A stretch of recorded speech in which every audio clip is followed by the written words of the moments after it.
L-ewwel qari. Qari mill-ewwel ktieb tas-Slaten. F'dak iż-żmien il-mulej qal lil Elija lil Eliżew bin Safat ta' qabel Meħola idilku profeta flokok. Elija telaq minn hemm u sab lil Eliżew bin Safat waqt li kien qiegħed jaħrad bit-12 żewġ gniedes qudiemu. U kien qiegħed imexxi t-12 wieħed. Resaq lejh Elija u xeħed fuqu il-mantel tiegħu. Dan ħalla l-gniedes u mar jiġru wara Elija jgħidlu: ħallini mmur insellem lil missieri u l-ommi, u mbagħad niġi warajk. Qallu Elija: mur u erġejja, għaliex x'għamlitlek jiena. Eliżew dbiet minnu, qabad żewġ gniedes, qatilhom u offrihom sagrifiċċju. U bl-għodda tal-ħrit sajjar il-laħam, qasmu lin-nies u kielu. U mar wara Elija u beda jservih. Il-kelma tal-mulej.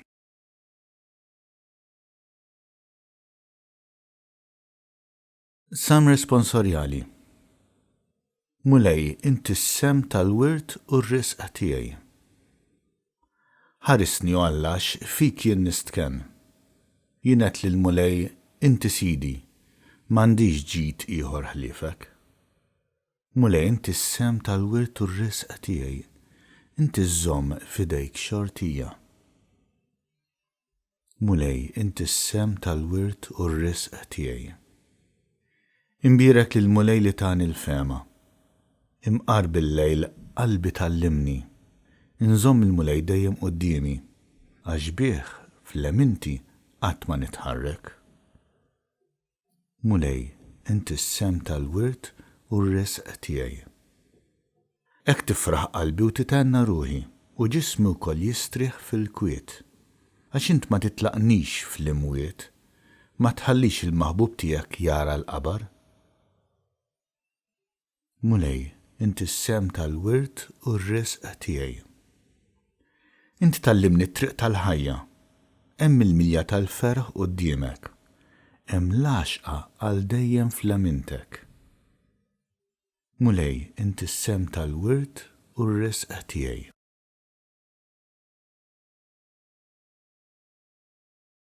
It-tieni qari.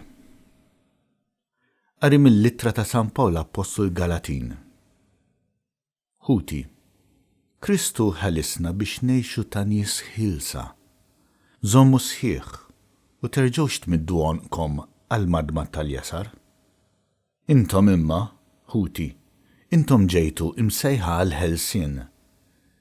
Imma tinqdewx b'dan il-ħelsien għall-ġisem, iżda qdu lil xulxin fl-imħabba. Il-liġi kollha tinġabar f'liġi waħda, ħobb lil għajrek bħalek innifsek. Jekk intom tgidmu u tieklu lil xulxin, oqgħodu attenti li ma tukkunsmawx lil xulxin. Jien ngħidilkom imxu fl-ispirtu u taqgħux għal passjonijiet tal-ġisem. Il-passjonijiet tal-ġisem huma kontra l-ispirtu u l-ispirtu hu kontra l-ġisem.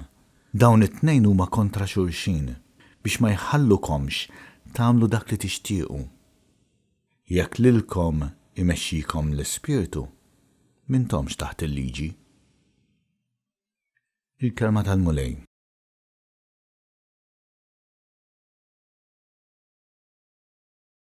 Qari mill-Evanġelju skont San Luqa. Meta Ġesu qorob għalih iż-żmien li fih kellu jittieħed mid-dinja, brieda sħiħa dar u telaq lejn Ġerusalemm. U baċċi messaġġiera qablu li huma sejrin daħlu f'raħal tas-Samarija biex iħejjulu fejn joqgħod. Iżda hemmhekk ma laqgħuhx billi hu kien sejjer Ġerusalemm. Meta raw dan, id-dixxipli ġagbu Ġwanni qalulu: mulej, tridx ngħidu li n-nar jinżel mis-sema u jaqridhom. Iżdu dar fuqhom u ċanfarhom u marru f'raħal ieħor.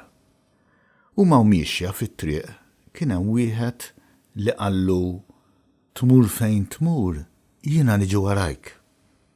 U qallu Ġesu: il-volpijiet għandhom l-erin tagħhom u la safar tal-ajru l-bejtiet. Iżda bin il-bniedem ma għandux fejn imit rasu. Lil wieħed ieħor qallu imxi warajja. Iżda dak wieġbu ħallini l-ewwel immur nitfen lill-missieri. Iżda wieġbu ħalli l-mejtin jitfnu il-mejtin tagħhom. Iżda inti mur u xandar is-saltna ta' Alla. U ieħor ukoll qallu jien niġi mulej warajk, imma l-ewwel ħallini insellem lil tad-dar. Qallu Ġesu, min qiegħed idu fuq il-moħriet u jħares lura mhuwiex tajjeb għas-saltna ta' Alla. Il-kelma tal-mulej.